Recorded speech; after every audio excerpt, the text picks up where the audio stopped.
Hola a todos, mi nombre es Joan Cáceres, soy estudiante del Balseiro y a continuación voy a presentar un trabajo que vine realizando con un compañero llamado Caviglia. El trabajo tiene como título Determinación del producto de la emisividad de una superficie negro mate por la constante de Stefan Boltzmann mediante un análisis de transferencia de calor por radiación. Para encontrar la motivación de ese trabajo, en primer lugar, hay que remontarnos al año 1884, en el cual se descubrió la ley de Stefan Boltzmann.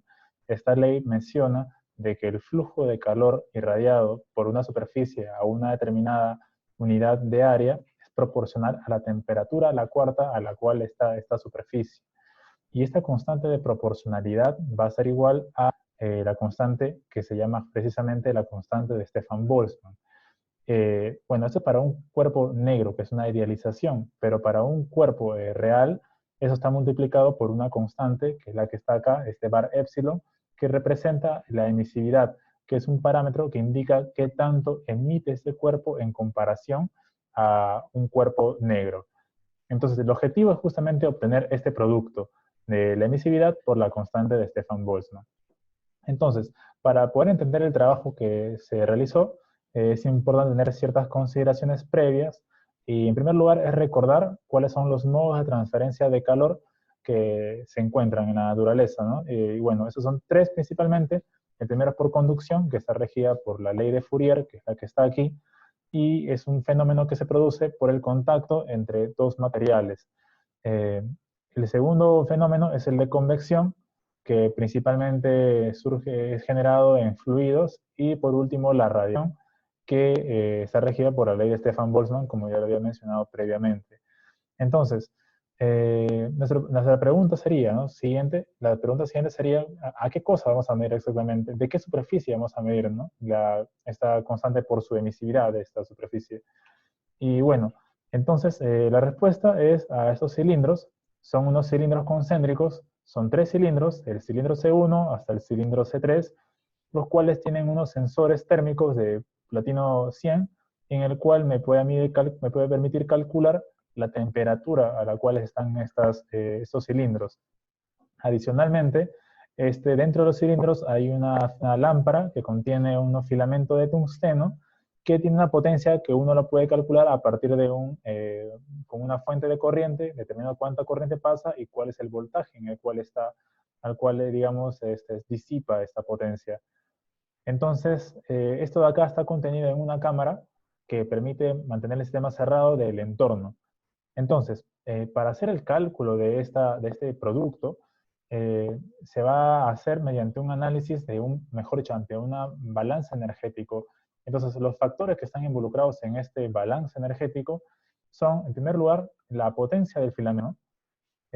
Segundo lugar, va a ser la radiación a la cual entrega o recibe estos cilindros, que está regida por la ley de Stefan Boltzmann, como había mencionado previamente. Adicionalmente, es el contacto que, digamos, de la unión o el contacto entre los cilindros, que aunque el área es pequeña, aún así es considerable para nuestros fines. Otro factor es el exterior de la campana. Sin embargo, este factor puede desconsiderarse o hacer que sea despreciable si es que uno hace el sistema con un material aislante que cubra la cámara esta de aquí. Pero hay otro factor que es importante a considerar, que es justamente el aire que está entre los cilindros. Y eso no se puede hacer un cálculo, o al menos si se puede hacer, no es sencillo de hacerlo. Lo más sencillo a realizar sería extraer la mayor cantidad de aire posible para que sea despreciable y así solamente considerar estos tres factores: la potencia del filamento, la radiación de los cilindros y la conducción entre cilindros. Entonces, la forma como extraer este aire es mediante un sistema de vacío. El sistema de vacío que se utilizó fue un sistema basado en una bomba difusora, que es la que se muestra aquí. Esta bomba difusora me permite cámara, a la cual están los cilindros, lleguen a una presión de 10 a la menos 6 torr, que es aproximadamente la 1000 millonésima parte de la presión atmosférica en la cual estamos. Sin embargo, esta bomba difusora tiene un rango de trabajo que va desde los 10 a la menos 3 torr hasta inclusive los 10 a la menos 6 o en algunos casos 10 a la menos 7 torr. Entonces, para que esta bomba pueda iniciar su trabajo, es que se necesita que esté a esta presión de 10 a la menos 3 torr al menos. y para ello se va a hacer un proceso que se denomina prevacío, que en nuestro caso se hizo mediante una bomba mecánica, ¿no?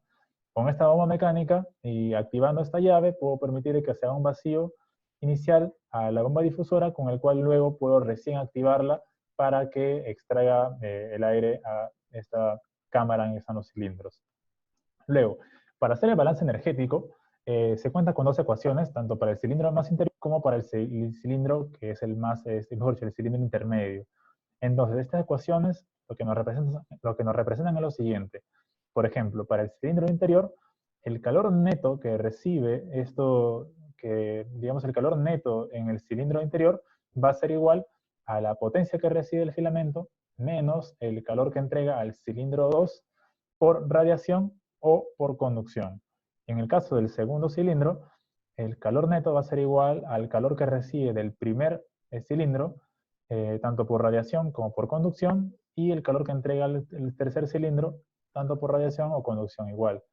Como se dan cuenta, en este sistema de ecuaciones diferenciales hay 4 parámetros que serían complicados de hacer la medición por la forma como está estructurado el sistema, que es la masa y los calores específicos. Una forma de de eliminar estas variables para hacer el cálculo es trabajar en el estado osnario, en el cual la temperatura prácticamente se mantiene constante. Y cuando se considera que estos de acá son despreciables y se eliminan, es donde uno puede, digamos, pasando a factorizar ciertos términos, encontrarse con estas dos ecuaciones, que si uno considera ese término de acá como el y todo ese término que está aquí como el x, uno puede obtener en el plano XY una recta que tenga como pendiente precisamente lo que queremos calcular, es decir, la constante de Stefan-Boltzmann por la emisividad de la superficie. Y así para estos dos casos, ¿no? Y además podemos tener un factor acá que es proporcional a la conductividad térmica en el contacto con el primero y el segundo cilindro y el segundo y el tercero, ¿no? Ahora, entonces, como acá lo que vamos a hacer es una recta, al final, lo que necesitamos son varios puntos que nos permitan así poder hacer el ajuste lineal de la forma más precisa. O mejor dicho, con reducir el error estadístico producto del ajuste.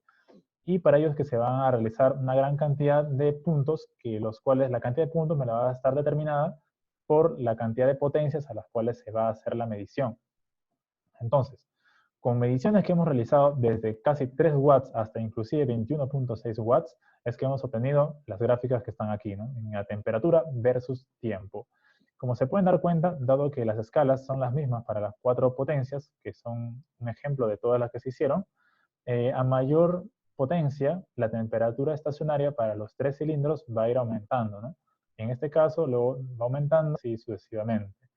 Entonces, una pregunta sería, entonces, ¿a partir de qué punto o a partir de qué tiempo yo puedo decir que estoy en el estado con la temperatura estacionaria? Y para ello lo que se hizo fue una derivación numérica de estos valores, que por ejemplo son estas dos gráficas que están acá, que me dan la deriva de la temperatura versus el tiempo.